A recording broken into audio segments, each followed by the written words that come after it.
In case you haven't noticed, I really like Arkane Studios. I don't think it's too controversial to say that no other studio makes games like theirs. Games that are not only visually and thematically unique, but also emphasize player choice and agency. Games that are so mechanically intricate that no article or video, no matter how detailed, can do them justice. And that's why I decided to include that relatively in the title. This video is not gonna be a super in-depth analysis or anything like that. Think of it as a sort of tribute, if you will, a way for me to look back at what makes their games so special and thank them for the hundreds of hours of entertainment they've offered me. So, what's gonna happen in this video? I'm gonna take all of their games in chronological order and briefly go over all their elements that I think stand out, stream of consciousness style. I already reviewed all the games covered in this video, except Dishonored 2, so you can go check them out if you want. I will try to avoid any redundancy by focusing on things that I haven't spoken about in my reviews. So if you see any recycled footage or opinions, I apologize for that. What else? This is a video I've been planning and tinkering with for some time now. If my channel is a passion project, this video is like my passion project's passion project. That sounded better in the script. Obviously I wanna do more videos like this one, so if you have any feedback, please drop a comment below. Also, give this video a thumbs up and subscribe if you haven't already, that goes without saying. Well, I think that's it for the intro. So let's kick this behemoth of a video off.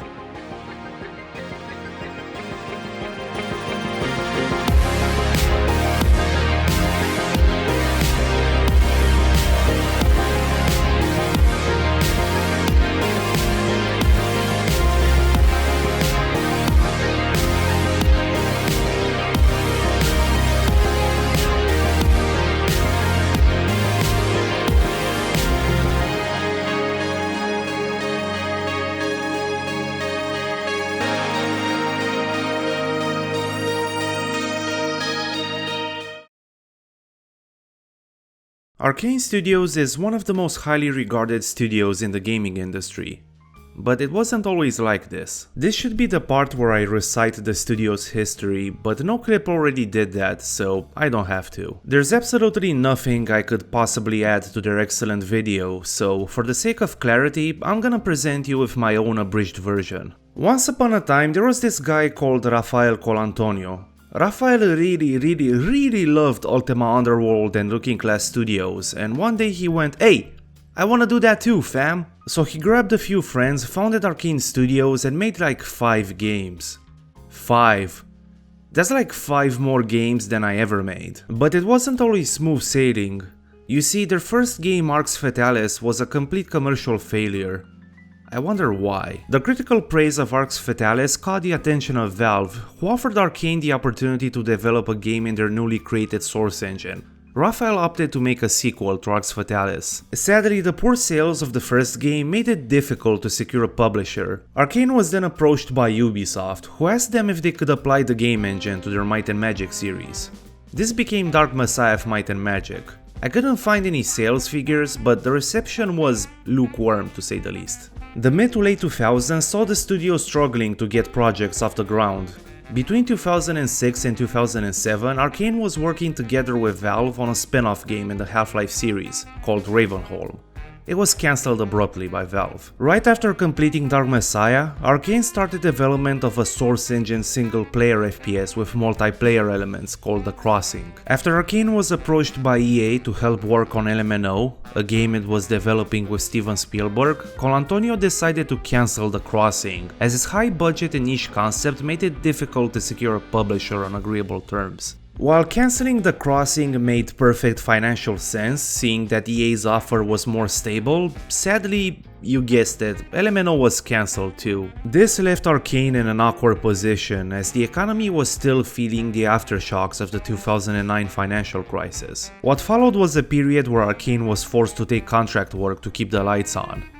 But just when the studio was about to let go of its staff, Arkane was approached by Bethesda. Apparently, Bethesda's vice president Todd Vaughn really loved Arx Fatalis, and one day he went, "Hey, I wanna do that too, fam." So Todd called ZeniMax, Bethesda's parent company, and he was like, can we please have Arkane Studios? I promise I'm gonna take care of them. And ZeniMax was like, sure, but on one condition. A gaming studio is a huge responsibility, especially a studio that makes immersive sims. They need a lot of care and time and support. They're way too advanced for a first-time studio owner. I don't know. Let's wait until you grow up a little, okay, sport? And just when Todd was about to yell, that's not fair, Dylan's parents bought him a gaming studio, I want one too, ZeniMax had already purchased Arkane Studios. And yes, that's how corporate deals happen in my head. Arkane then went on to release their breakout hit Dishonored, and well, the rest you know. So, in the span of just 20 years, Arkane went from a fledgling, financially insecure studio to, well, effectively the only studio that makes big budget immersive sims. Which brings us to the next point. What the fuck is an immersive sim anyway? Well, it's surprisingly hard to define. It's not really a genre, more like a school of thought, to quote Ludo criticism. Basically, it amounts to the devs putting a bunch of simulated systems in their games that are designed to account for every possible player action and to support creative solutions to problems. And emergent gameplay, of course. Emergent gameplay occurs when players use those systems to create situations which were not intended by the designers. I could give you some examples, but frankly I'm too stupid to figure out what was specifically designed by the developers and what wasn't. But if I were to give an example, that would be when I picked up every single object from the blacksmith shop in Arx and sold them back to him. Again, I don't know if this was intended by the designers, but it does seem like an exploit they left in just for shits and giggles. And Arkane is known for turning bugs into features. Another thing I have to point out here is that there's no clear consensus on what makes an immersive sim, well, an immersive sim. If you really think about it, basically any game could qualify as an immersive sim because all games are effectively an amalgamation of simulated systems which interact with each other to create the illusion of player agency. Right? I'm genuinely asking. I think it's one of those you know one when you see one types of situations, like in the case of RPGs. Man, that's a can of worms that I really don't want to open. Anyway, now would be the time to move on to the games. So, you know, transition?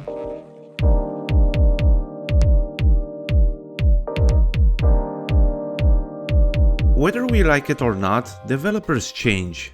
And that's natural.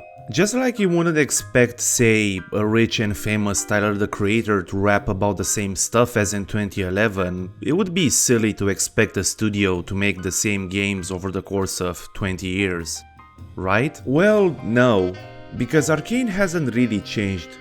Okay, they've upped their production values and presentation, but fundamentally speaking, they still make the same games. And nowhere is that more clear than in Arx Fatalis. Every possible Arkane game design trope you could think about is present in that game. The weird idiosyncratic setting, the tight interconnected world design, the open-ended progression and gameplay, the plethora of mechanics that seamlessly and organically interact with each other. Arx is in the weird position of working both as a complete game on its own as well as an undercover prototype.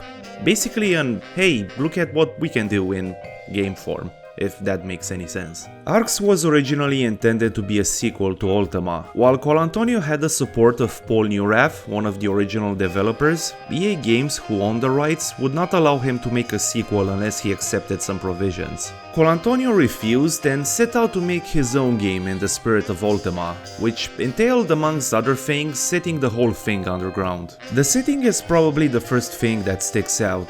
Arx Fatalis takes place in a world whose sun has died out, forcing all the races to move underground. Now that's not the only intriguing thing that sticks out. On a surface level, Arx seems like your typical medieval world, but on closer examination of the lore and the environments, you'll find things that are not very, well, medieval. This thing has been bugging me for the last couple of months. Where does this technology come from? Has the world reverted to a medieval state of things after the apocalypse? Is this just an Easter egg or a little dressing to add some flavor to the setting? Am I overthinking this? So to quench my curiosity, I did what every normal person would do and reached out to Rafael Colantonio himself. Apparently, it was none of those things. I feel so silly for not thinking about the steampunk angle. Well, At least now I know. Stupid human! So basically, Arx is a steampunk/medieval world where humans, goblins and other races bicker over the remaining resources. It kinda reminds me of China Miéville's Boss-Lock trilogy. I like how much effort Arkane has put into making the factions as realistic as possible. Take the trolls for example. As physically imposing as they are, the game makes no secret of the fact that they are basically at the bottom of the food chain. The other races view them as no more than cheap labor, even their supposed allies, the humans. The dim-witted goblins, for instance, hire trolls to mine gems for shit pay.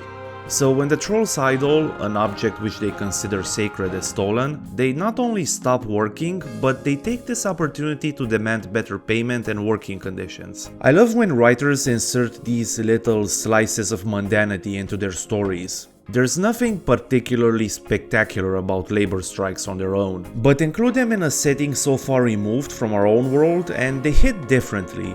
These worldly elements give the setting a much needed degree of authenticity, while the fantastical elements stand out much more as a result. And this groundedness extends to the gameplay as well. If I were to summarize Arx's gameplay in one pretentious catchphrase, that would be mechanically understated. There's a reason why old sci-fi movies are so fun to watch even today, and that's because the filmmakers had to work around the technological limitations of the time. And that's basically Arx Fatalis. It's a textbook case of making creative use of minimal assets and resources and Frankensteining them into something much greater than the sum of their parts. There's something very DIY about Arx Fatalis. Take the control scheme. You don't simply press a button to pick up objects or interact with the environment. You have to physically drag the item to your inventory or the object you wanted to interact with. Need to break down a wall? Select the pickaxe from your inventory and click on the wall. Wanna cook? Throw some food in the fire. Make a beagle follow you by feeding it. You may become an unstoppable killing machine by the end of the story, but on your way to stop the big bad, you'll be interacting with these tiny mechanics a lot, as Mandalore named them. The gameplay has this sense of tactility that I wish modern games would experiment with more. Arx's main selling point is the gesture-based casting system. The way this works is that in order to cast spells, you draw certain combinations of runes on the screen with your mouse. There are over 50 spells in Arx, and frankly, I couldn't be bothered to find all of them. But just know that you're gonna be spoiled for choice.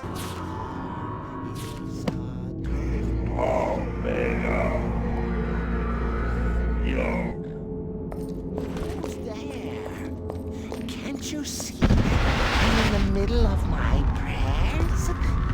Are you a priest of...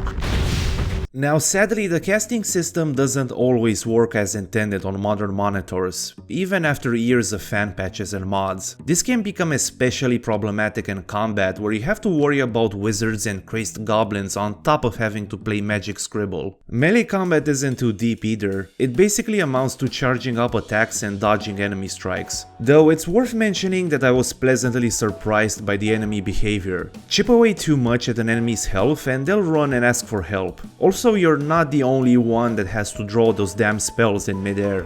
Enemies have to do that too, which is a very nice detail. Then there's the RPG layer, which is...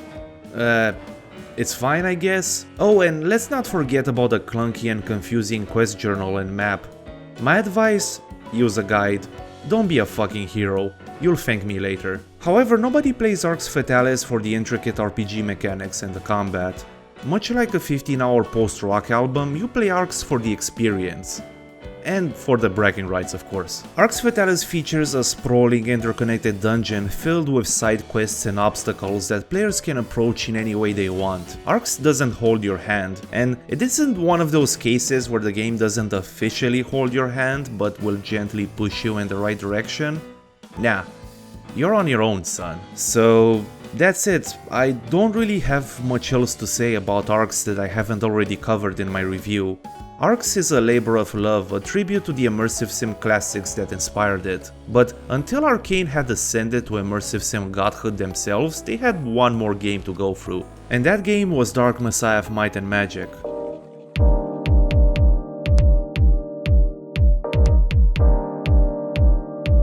If If Arx Fatalis was Arkane's The College Dropout, part a love letter to the immersive sim progenitors that inspired it, part attempt to be its own thing and improve on those game design tropes, Dark Messiah is Haze, Arkane deconstructed to its core elements. You assume the role of Seraph, the apprentice of a powerful mage. You're sent to recover a super important artifact or something like that, a succubus possesses you, and that's everything you need to know about the story. Dark Messiah doesn't feature any side quests or branching narratives. The final choice basically amounts to choosing between the good girl and the bad girl. But what Dark Messiah lacks in narrative, it makes up for in mechanical complexity.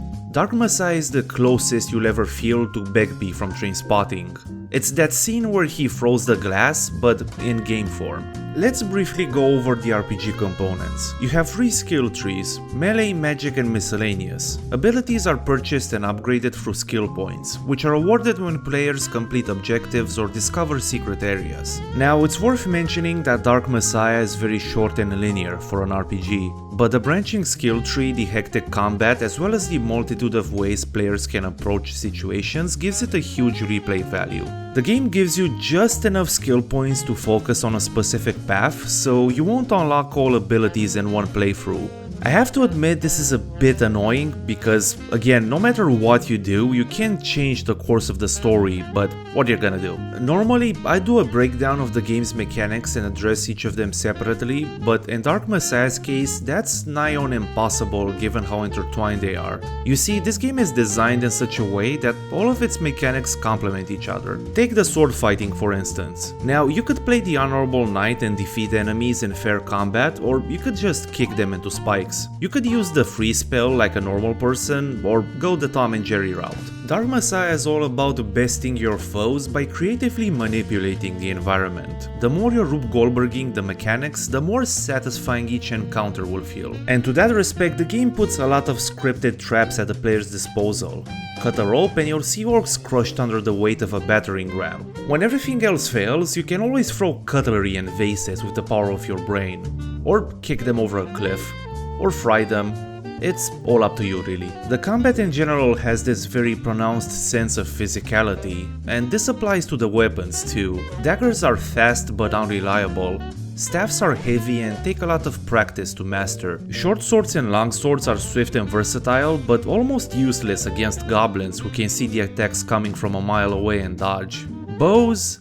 Well, bows just fucking blow, especially given how fast the enemies move and the fact that most of the combat takes place in tight spaces. Now, I've talked a big deal about how it's better to treat every encounter as a parking lot fight, but that doesn't mean there's not an elegance to its combat mechanics. Knee-jerk reactions will only take you so far. Spamming attacks will get your ass parried and stun-locked to oblivion. What you want to do instead is block attacks and wait for openings to counterattack, or use certain combos to disarm enemies. For this, you'll want to look at investing some points into the melee tree, which offers so many options that I sincerely believe it deserves its own video. What I'm trying to say here is that I don't think there's another game that made me feel the intensity of its combat system with every fiber of my being. Dark Messiah loves murder, and it makes sure to transmit that through the smallest of its mechanics. But there's more to Dark Messiah than one-shot daredeviling through waves of orcs and goblins. Keep in mind that this game was initially supposed to be a sequel to Arx Fatalis, and I strongly suspect that some of the features which were intended for Arx 2 ended up in Dark Messiah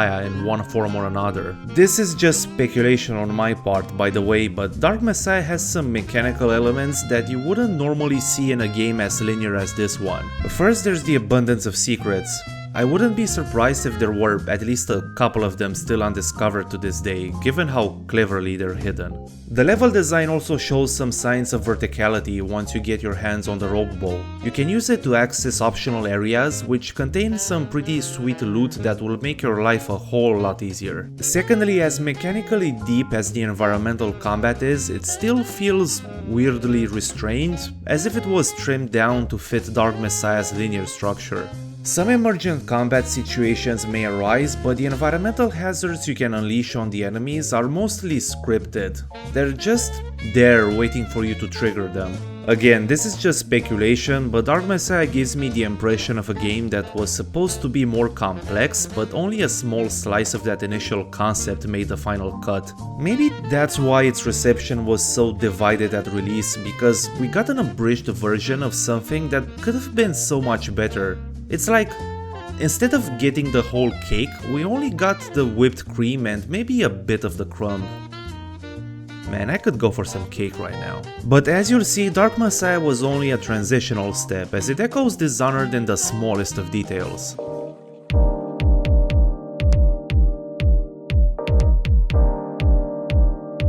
Dishonored was not only the smash hit that Arkane desperately needed after years of financial struggles, it also marked the maturity of the studio. Every single animation they had created, mechanic they had fine-tuned, and map they had designed over the years led to this point. And Dishonored wastes no time in flexing its big-budget presentation that Arkane could not have even dreamt of before ZeniMax purchased the studio. The intro alone deserves a video of its own, as the sheer quantity of details and visual storytelling cramped in such a tiny level is just staggering. But this was just a small taste, a preview of what was about to come. While Arkane had experimented with various world-building devices before, with Dishonored they finally had the budget and experience to implement them properly. While in Dark Messiah the occasional lore fragments scattered throughout the levels felt like small distractions which were disconnected from the whole, in Dishonored all the books and journals and letters and really any piece of seemingly redundant information serves a mechanical and narrative purpose. Take for instance the tailor shop from the Brigmore Witches,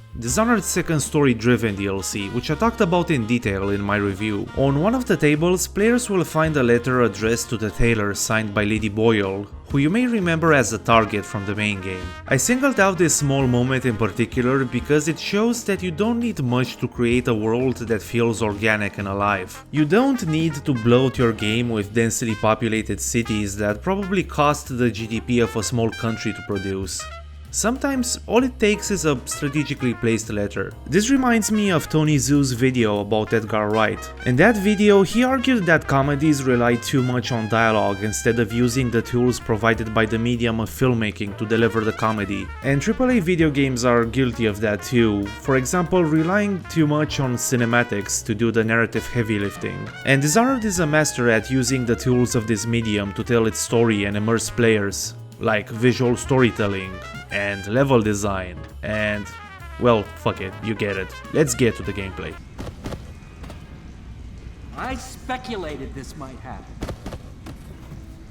Unexpected. In Dishonored, you play as Corvo Atano, a high-ranking Imperial official who is framed for the murder of Empress Kaldwin and the abduction of her daughter. So after being broken out of prison by a group of aristocrats, he is visited in his sleep by a mysterious supernatural being called the Outsider, who grants Corvo magic abilities or some nerd shit like that. Corvo is then presented with two options: either use his powers to murder those who wronged him, or apply some good old poetic justice while leaving them alive. And these supernatural powers are what confers the gameplay with such a high degree of mechanical depth. Take Blink for instance. This is a low-cost teleportation ability that lets Corvo traverse large distances and, well, the blink of an eye. Levels feature side streets, rooftops, balconies, and all manners of locations of varying degrees of accessibility that just beg to be blinked to. If you like the densely packed, highly interactive, interconnected hub worlds filled with hidden loot, lore fragments, and side quests, so basically Deus Ex, Dishonored is a dream come true. And all that in a disgusting, decaying, plague-ridden steampunk industrial city that puts Pripyat to shame. But what about the immersive sim elements? I'm glad you asked. Actually, not because I'm shit at explaining immersive sims. Let's just say that Dishonored offers more than one way to approach encounters and targets. Take the Pendleton brothers. You can either murder them in cold blood, or send them to the mines, tongues cut out, never to be seen again, or a combination of the both. Kill every single guard with your extensive arsenal of gadgets and lethal abilities, or prowl your way through levels without alerting a single soul of your presence. Look, if you kill this guy then that happens, or if you enter the Boyle mansion through the balcony instead of the front door then you hear this guy saying that, or if I were to finish law school then I'd be snorting coke and Ibiza instead of talking with you guys about video games, then I'd be here all day. What I want to point out is that Dishonored offers near endless options to solve objectives. and funnily enough, its open-ended gameplay and variety of options doesn't stem from a bloated skill tree. If we're being perfectly honest here, 10 abilities are not that many. Rather, it's the way these abilities are balanced between them as well as how they complement nearly every aspect of this game's design. An ability is not simply just that, an ability, but a tiny cog in a complex machine with a very specific purpose. This is immersive sim excellence. Now, I have to point out that no matter how much I gush over this game, it's far from being perfect. For one, the stealth options, as thematically appropriate as they are quite limited. The chaos system is deeply flawed and sucks the fun out of the game by forcing players to play non-lethally to get a good ending. The story is generic and the characters are bland. And don't get me started on this fucking guy. But you know what? I don't care.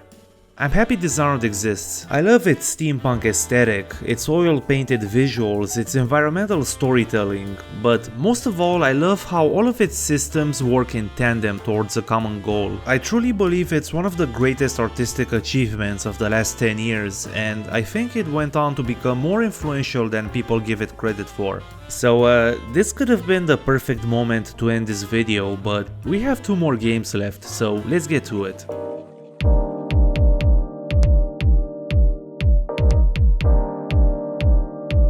The sequel story picks up 15 years after Corvo restored Emily Caldwell to the throne following the assassination of her mother. The plague that tore Dunwall apart in the first game has been all but eradicated, while the city itself has prospered under the young Empress's reign. So things seem to be looking up for the city, until a serial killer dubbed the Crown Killer by Dunwall's sensationalist media started eating Emily's rivals.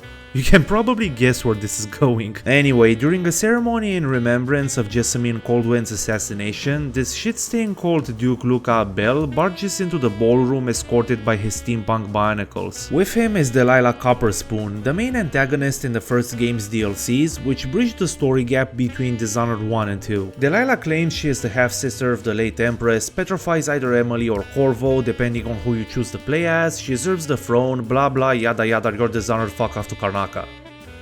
Man, the city can catch a fucking break. So yeah, the sequel is pretty much Dishonored 1.5 in terms of setup and premise. You even start the game imprisoned and without powers because Delilah either took them or suppressed them or something like that. Well, at least the outsider has more personality this time around. And he's kind enough to ask you if you want superpowers instead of jamming them down your throat. What a bro. But instead of focusing on the similarities, of which are a ton by the way, it's so fun hunting for the links and callbacks to the original, let's talk about what's changed. Well, for one, the setting. While the first game takes place in a damp industrial shithole where people light up their lamps with whale oil, Dishonored 2 moves things to the sunny metropolis of Karnaca. Karnaca is the capital city of Serkonos and Corvo's hometown. Favored for its warm climate, fine wine and touristy vibe, Karnaca is... nah, this one's a shithole too. And a pretty looking one at that. Karnaca looks so beautiful that I'd lick the screen if it weren't for the blood flies infesting its buildings. Fuck man, first rats, now blood flies. Anyway, in terms of presentation and overall production values, Dishonored dwarfs the original in every possible way. The visual storytelling and the art direction are some of the best I've seen in the last few years. And if you really want your mind blown, just take a look at the game's IMDb page. Like, the first game had a pretty solid cast of well-respected character actors, but Dishonored 2... god damn dude, Vincent D'Onofrio, Rosario Dawson, Sam Rockwell, Pedro fucking Pascal. They even hired the voice of Garrett from the original Thief series, which was, as you may know, a huge influence on Dishonored. And the levels. Dude, the levels are huge. If the labyrinthian design of the original Dishonored seemed intimidating, just wait until we give this bad boy a spin. Apart from feeling more alive and populated than ever, they offer more stuff to do and interact with. You don't rely on pre-level gear purchases anymore, you actually have to seek out black markets. Gang members will try to lure you into ambushes. Civilians actually do stuff and go about their business instead of just awkwardly hanging around until you arrive. Did I mention that the outsider, this immortal trickster-like being, has an actual personality now? I did? Well, tough shit. So, on paper, Dishonored 2 seems like the ideal sequel. It's bigger, flashier, and changes things up while sticking firmly to its roots.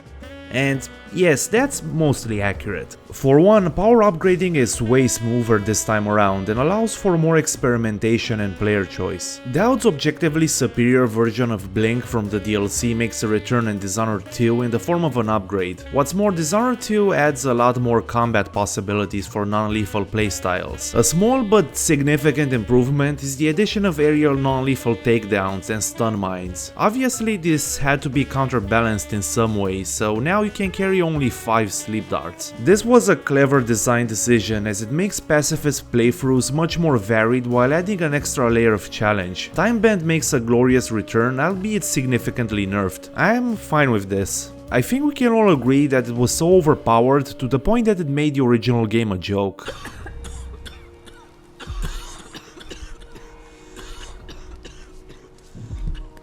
Now, it's worth mentioning that I'm skipping over an entire roster of new abilities because I've decided to play as Corvo for the sake of narrative continuity. But I think Dishonored 2 could have been a solid experience even without the option to play as Emily, thanks to the sheer amount of interactivity and gameplay possibilities. Like, take the Clockwork Mansion. I swear to god, this mission has so much going for it that it could have been a separate game on its own, and that excluding the humongous level you have to go through until getting there. Once you get inside the mansion, you're met with this sprawling multi-level structure whose layout can be shifted by the pull of a lever, all while its owner is taunting you. As if the sarcastic jibes of a sadistic inventor were not enough, you also have to deal with these humanoid automatons with bladed appendages for arms. The Clockwork Mansion is Arkane at its best. But while blinking my way through this brilliantly designed level and making robots fight each other, I realized something was off. I struggled with this feeling for a long time, not knowing how to express it in words, until I read Roboros's "sorry for butchering your name, dude" message on Chris Davis's Discord server. So what happened here is that they basically took the old mechanics from OG Dishonored and threw them into bigger levels, but without accounting for the additional real estate. The result is a diluted mixture that doesn't quite capture the magic of the original. Runes and collectibles are a chore to obtain. The bloodfly infested buildings feel like mini dungeons, entirely disconnected from the rest of the level. My general impression is that, in their admittedly laudable attempt to improve on the original, Arkane flew a little too close to the sun. Dishonored 2 doesn't feel as tight and cohesive from a game design perspective, and this becomes only more apparent as you progress through the campaign. This doesn't mean you shouldn't play it though. When it comes to gameplay choice and player agency, few games can match Dishonored 2. And one of those games is Prey.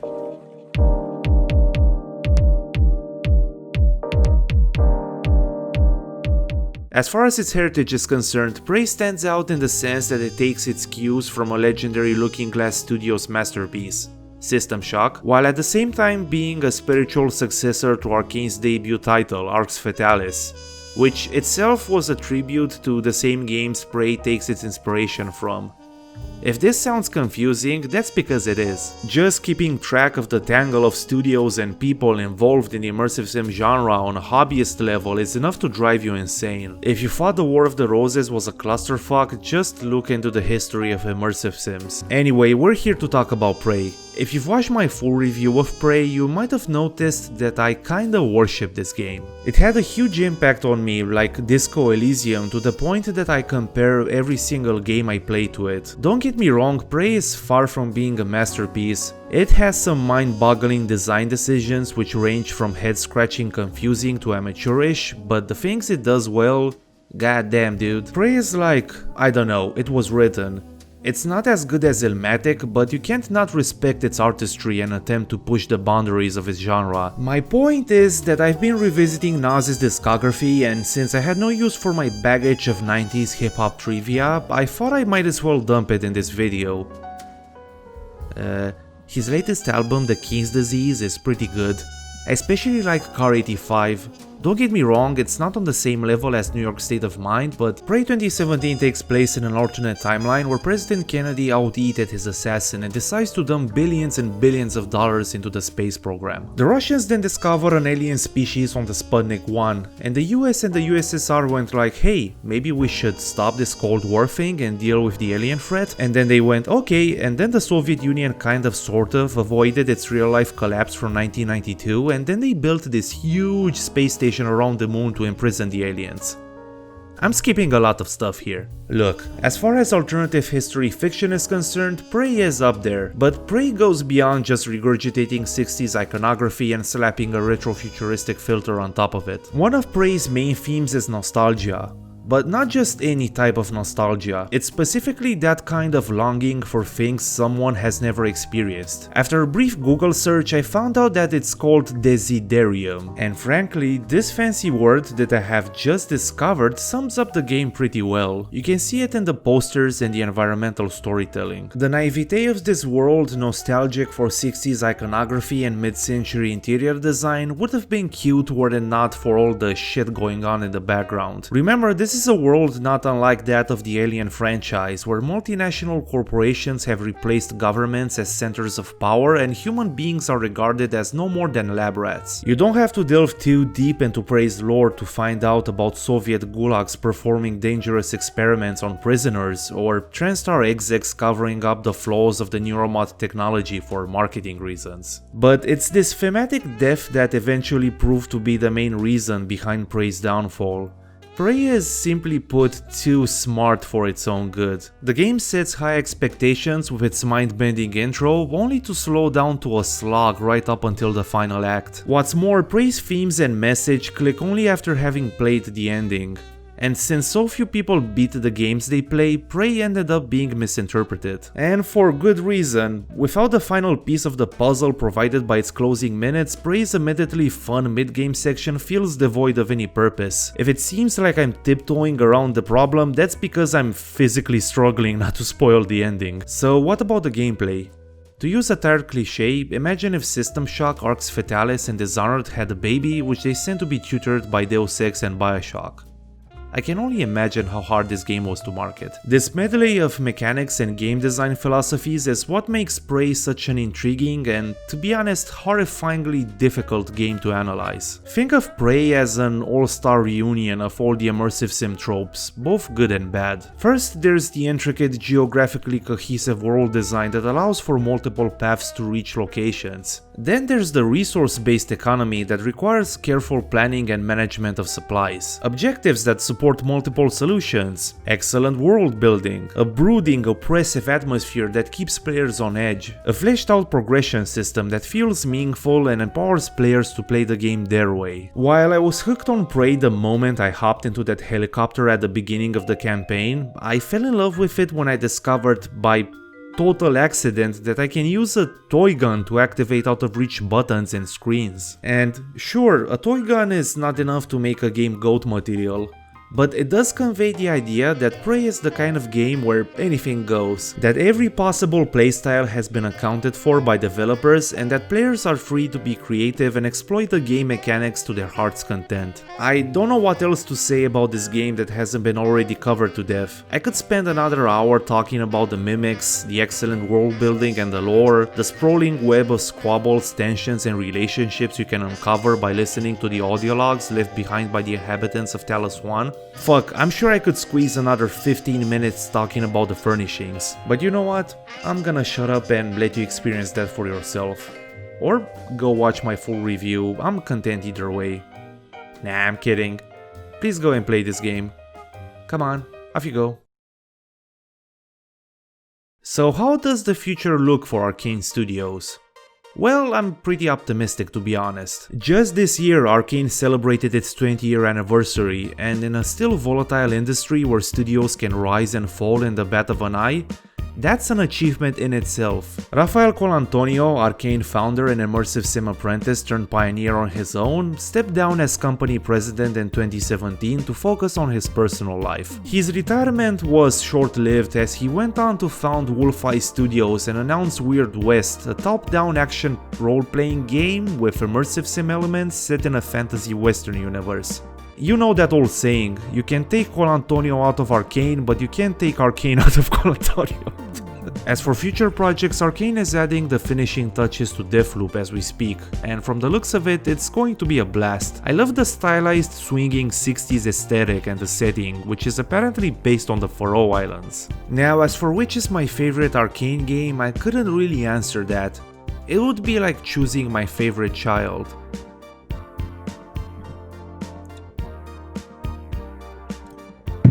spray. And that'll be it for today, I guess. I hope this chaotic mess of a video will convince you to play these games if you haven't already. As for those who have played them, I hope you got something out of my ramblings. I don't know what project I'm gonna tackle next, but it's definitely gonna be a smaller video. I'm already working on another special video like this one, but it will be a while until it'll see the light of day. So yeah, thanks for watching. Don't forget to subscribe if you haven't already and hit the like button if you enjoyed this video. I'll see you next time.